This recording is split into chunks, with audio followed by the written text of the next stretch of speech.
함께 기도하겠습니다. 사랑의 주님, 또 이제 금요일을 맞이한 우리 성도들을 축복합니다. 한 주를 잘 승리할 수 있도록 도와주신 우리 하나님의 놀라우신 사랑과 은혜에 감사를 드립니다. 오늘 하루도 잘 마무리하고 또 은혜 가운데 주말을 맞이할 수 있도록 은총을 베풀어 주옵소서. 예수님의 이름으로 기도드립니다. 아멘. 우리 찬송가 66장 찬양하시겠습니다.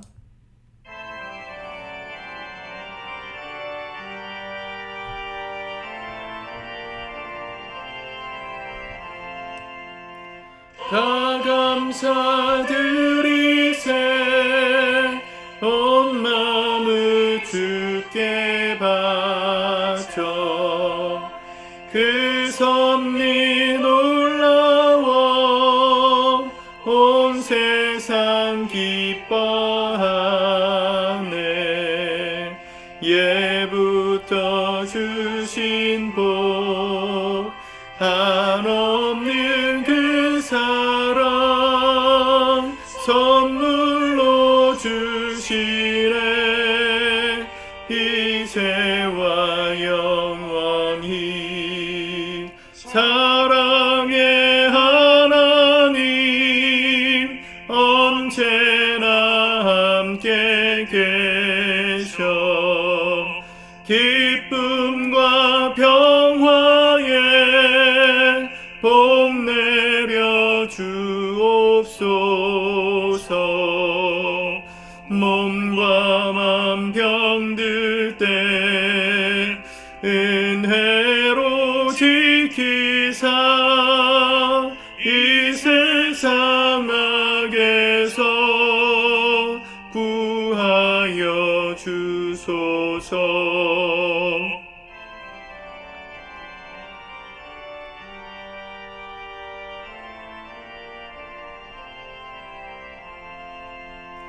감사와 찬송을 다 주께 드리어라.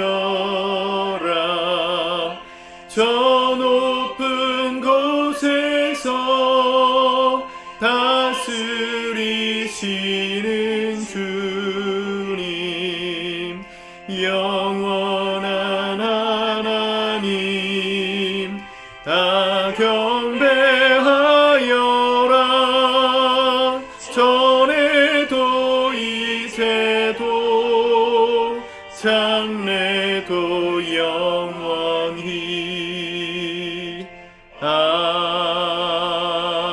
아멘. 아멘. 오늘 하나님 말씀은 디모데전서 4장을 같이 읽고 묵상하도록 하겠습니다. 미쁘다 이 말이여 곧 사람이 감독의 직분을 얻으려 함은 선한 일을 사모하는 것이라 함이로다. 그러므로 감독은 책망할 것이 없으며 한 아내의 남편이 되며 절제하며 신중하며 단정하며 나그네를 대접하며 가르치기를 잘하며 술을 즐기지 아니하며 구타하지 아니하며 오직 관용하며 다투지 아니하며 돈을 사랑하지 아니하며 자기 집을 잘 다스려 자녀들로 모든 공손함으로 복종하게 하는 자라야 할지며 사람이 자기 집을 다스릴 줄 알지 못하면 어찌 하나님의 교회를 돌보리요. 새로 입교한 자도 말지니 교만하여져서 마귀를 정죄하는 그 정죄에 빠질까 하며 또한 외인에게서도 선한 증거를 얻은 자라야 할지니 비방과 마귀의 올무에 빠질까 염려하라. 이와 같이 집사들도 정중하고 일구이연하지 아니하고 술에 임박히지 아니하고 더러운 일을 탐하지 아니하고 깨끗한 양심에 믿음의 비밀을 가진 자라야 할지니 이에 이 사람들을 먼저 시험하여 보고 그 후에 책망할 것이 없으면 집사의 직분을 맡게 할 것이요. 여자들도 이와 같이 정숙하고 모함하지 아니하며 절제하며 모든 일에 충성된 자라야 할지니라. 집사들은 한 아내의 남편이 되어 자녀와 자기 집을 잘 다스리는 자일지니 집사의 직분을 잘하는 자들은 아름다운 지위와 그리스도 예수 안에 있는 믿음에 큰 담력을 얻느니라. 내가 속히 내게 가기를 바라나 이것을 내게 쓰는 것은 만일 내가 지체하면 너로 하여금 하나님의 집에서 어떻게 행하여야 할지를 알게 하려 함이니 이 집은 살아계신 하나님의 교회요 진리의 기둥과 터니라. 크도다 경건의 비밀이요 그렇지 않다 하는 이 없도다. 그는 육신으로 나타난 바 되시고 영으로 의롭다 하심을 받으시고 천사들에게 보이시고 만국에서 전파되시고 세상에서 믿음 바 되시고 영광 가운데서 올려지셨느니라. 아멘. 네, 디모데전서 4장 말씀 3장이군요. 오늘 3장이네요. 제가 잘못 써놨네요. 자막을.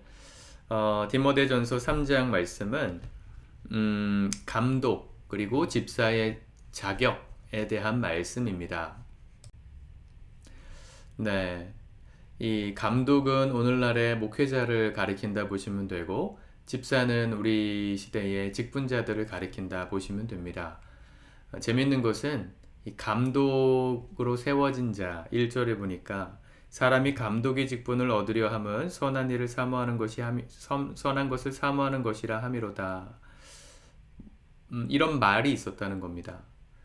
감독이 되어서 오늘 식으로 말하면 목회자가 되어서 이 교회 리더가 되고자 하는 사람은 선한 일을 하려고 하는 사람이구나 하는 통념이 있었다는 얘기를 믿을 만한 얘기다 이렇게 말하고 있는 겁니다.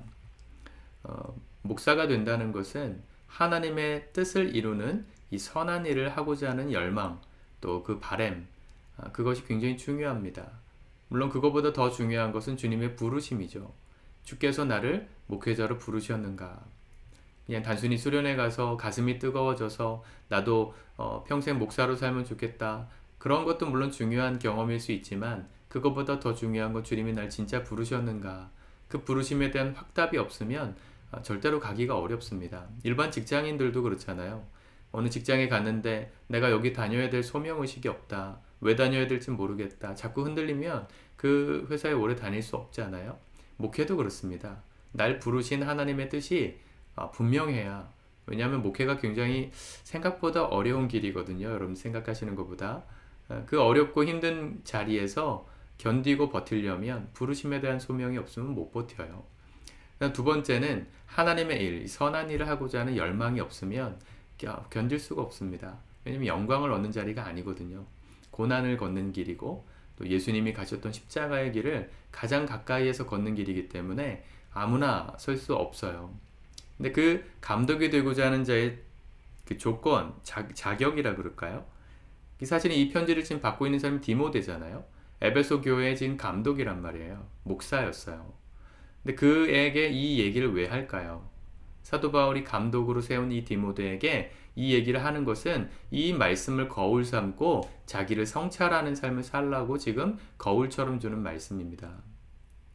목회자의 제일 맹점 중에 하나는 목회자를 옆에서 이렇게 가이드해주고 또 지켜봐 줄 수 있는 냉정하게 말하면 견제책이 없다는 거예요.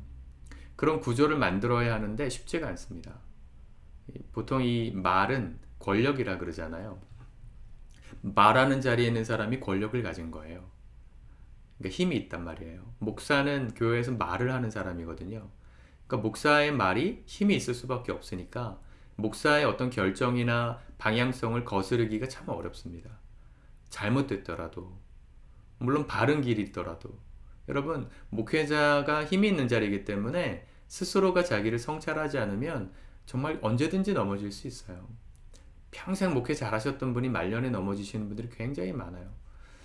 그러지 않기를 바라지만 왜 그런가 하면 어느 정도 이 목회가 익숙해지고 노련해지면 자기를 성찰하는 일을 중단하거든요. 그 자기를 성찰하는 거울로서 준 말이 뭐냐면 2절에 보니까 감독은 책망할 것이 없으며 이랬어요. 나머지의 모든 지침들을 대표하는 말입니다. 책망할 것이 없다는 말은 시시비비가 나지 않도록 하는 게 중요하다는 겁니다. 목사님들 오늘 우리 시대에 참 안타까운 이야기지만 대형 교회들이 세상으로부터 질타를 받죠. 물론 무고한 공격도 있어요. 정말 이단이 교회를 넘어뜨리기 위해서 무고하게 교회를 폄하시키는 것들도 많아요. 여러분 그거 분명히 아셔야 돼요. 근데 교회가 그 빌미를 던졌다면 이미 문제가 터진 겁니다. 예를 들어서 뭐 교회 안에서 세습이 일어났다.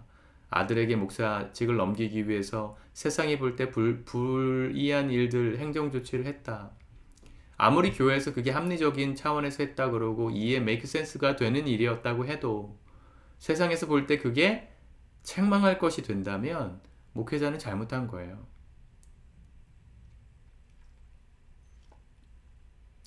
저에게 하는 얘기입니다.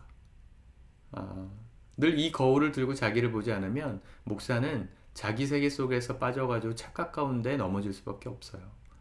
저도 우리 성도님들께 늘 부탁을 드리는 게 저를 위해서 기도해 달라고. 제가 다른 길로 가려고 하는 것 같으면 옆에서 사랑하는 마음으로 조언해 주시라고. 그 얘기를 꼭 부탁드립니다. 제가 바른 길을 가지 않는다, 하나님의 뜻이 아닌 길을 걷는다 싶을 때 말씀하시는 거예요. 내 뜻과 상관없이 목사님이 하는 게 마음에 안 들어서 얘기하는 건 별로 좋은 건 아닙니다. 어쨌든 얘기를 하려고 하는 건 아니고, 책망할 것이 없으며 한 아내의 남편이 되고 절제하며 신중하며 단정하며 나그네를 대접하며 가르치기를 잘하며. 오늘날 우리 교회 안에서 다 하는 일들이죠. 목사님들이 교회가 커졌지만 최대한 아끼고 절제하고 최소치의 사례비만 받고, 그게 성경에서 요구하는 조건이기 때문이에요. 단순히 그런 거에 욕심이 없어서라기보단 그런 것들에 대한 마음을 절제시킴으로 인해서 날 부르신 소명의식을 지키고 싶은 것이죠. 또 술을 즐기지 아니하며 구타하지 아니하며, 어느 교회는 성도님들한테 이렇게 순종 훈련 시킨다고 똥을 먹이고 오물을 먹이고 했던 일들도 있다고 하더라고요. 이단이죠. 이거는 보나마나 이단이에요. 그런 거는 성경의 자격이 아니잖아요. 목회자의 구타, 언어적인 폭력, 육체적인 폭력 다 포함되지 않습니까? 말 함부로 하는 목회자님들 계시다면 그 교회 빨리 나오십시오. 말로 상처를 주는 목사, 물론 사람이 실수가 있으니까 의도하지 않게 상처가 되는 말을 할 수도 있지만 말 자체가 욕인 분들이 있잖아요. 사람들은 그런 목회자를 좋아하더라고요. 설교 중간중간에 욕 섞어가지고 XX, EXX 하면서 하는 거 좋아하시더라고요. 전 정말 싫더라고요. 그런 얘기들이. 그런 얘기들은 뭔가 약간 카타르시스가 느껴지나 봐요. 그래서 팬들이 생기죠. 그런 목사님들 멀리 하십시오. 하나도 도움되지 않습니다. 아무리 진리를 전해도요. 그런 말들을 하는 목회자는 지금 보세요. 이 구타라는 게 단순히 때리는 게 아니고 말폭력도 있는 거거든요. 폭력입니다. 어느 누군가를 지칭해서 그 XX라고 말하는 그 말 자체가 폭력이에요. 멀리 하십시오. 또 술을 즐기지 않는다, 이런 표현이 많이 나오죠. 술 얘기하면 또 끝도 없이 해야 되는데 생방송으로 이제 조만간에 만약 하면 이거 시간이 굉장히 길어지겠네요. 만약 이런 얘기들 한다면. 술을 즐기지 않는다, 마시지 말아야 되느냐 아니면 조금만 마시란 얘기냐, 여러분들이 잘 판단해 보십시오.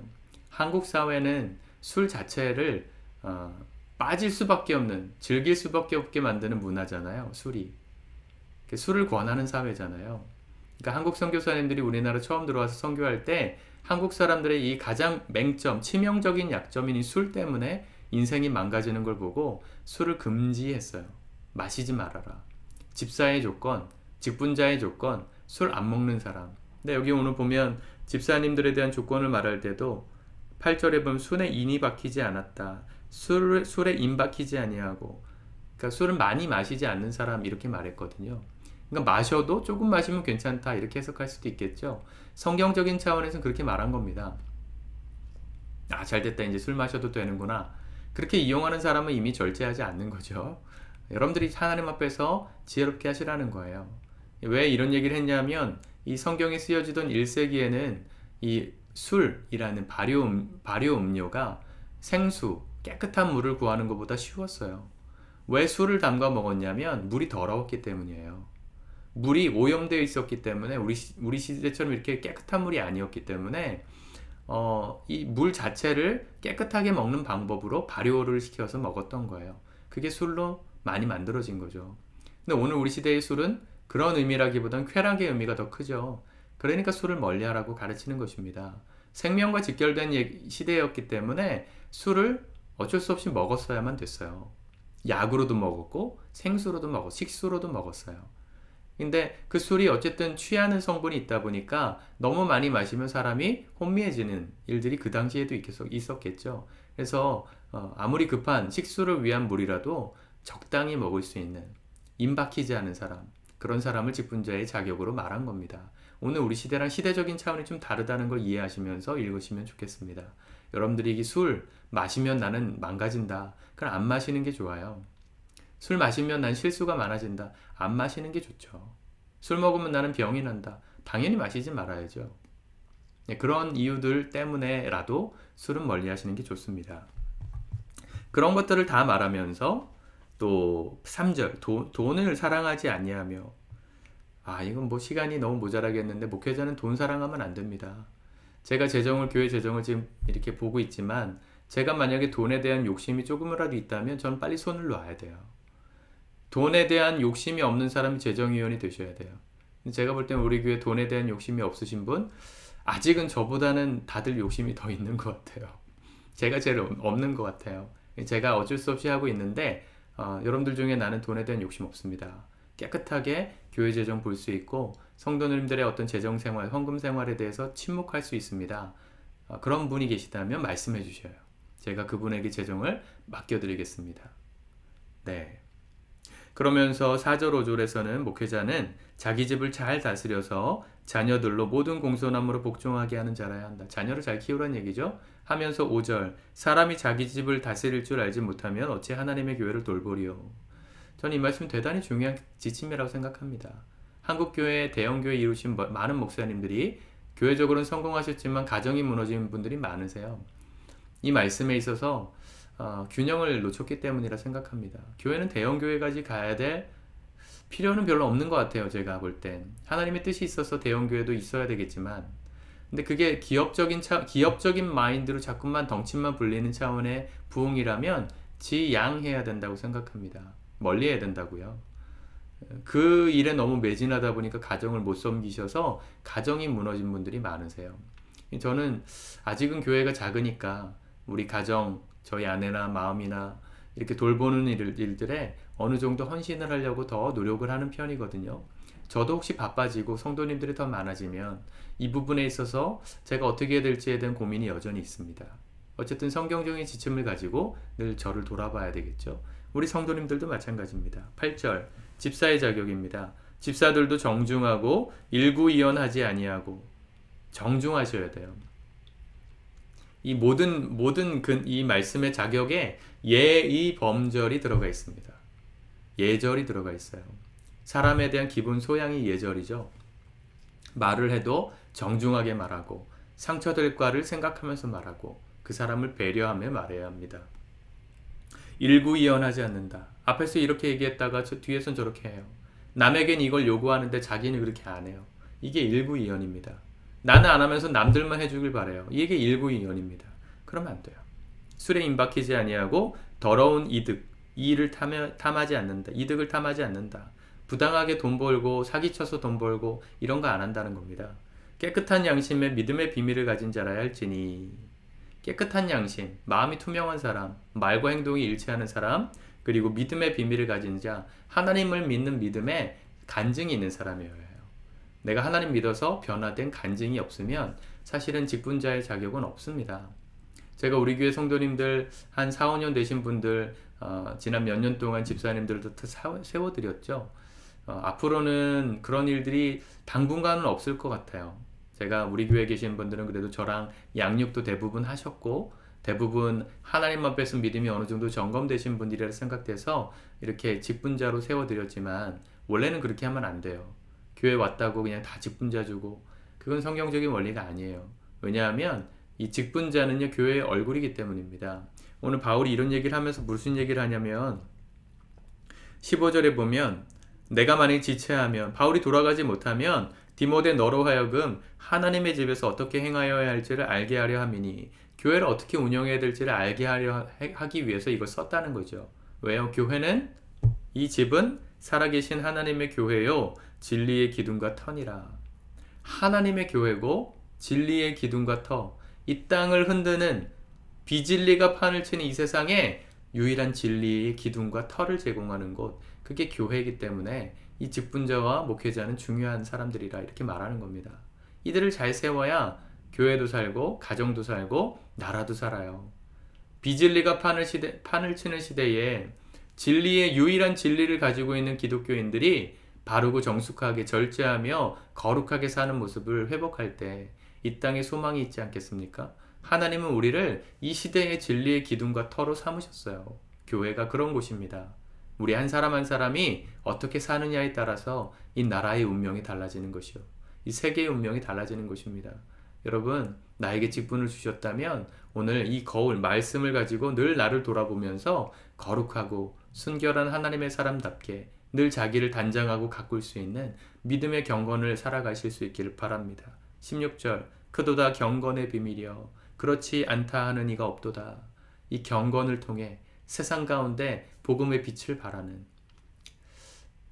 이 놀라운 사명의 길을 걸어가실 수 있기를. 네, 우리 너무 나눌 얘기가 나중에 디모데전서 한번 주일날 깊이 다루도록 하겠습니다. 우리 다 살아가실 수 있기를 우리 주님의 이름으로 축복합니다. 기도합시다. 주님 감사합니다. 오늘도 이 말씀 이대로 살기 원합니다. 우리를 부르신 주님, 우리에게 직분을 맡기셨고 이런 하나님의 사람들을 살기를 소원하고 바라시는 주의 뜻을 우리가 다시 한번 깨닫습니다. 여전히 부족하고 연약함이 있지만 우리가 날마다 거울을 들여다보며 말씀으로 우리를 치장하고 단장할 때 마침내 우리의 삶이 거룩하고 아름다워져서 세상 가운데 이 경건의 놀라운 능력을 나타내고 세상에 진리를 전하는 기둥과 터의 역할을 감당하는 우리 사랑하는 모든 신자들 또 우리 교회 될 수 있도록 축복하여 주시옵소서. 예수님의 이름으로 기도드립니다. 아멘.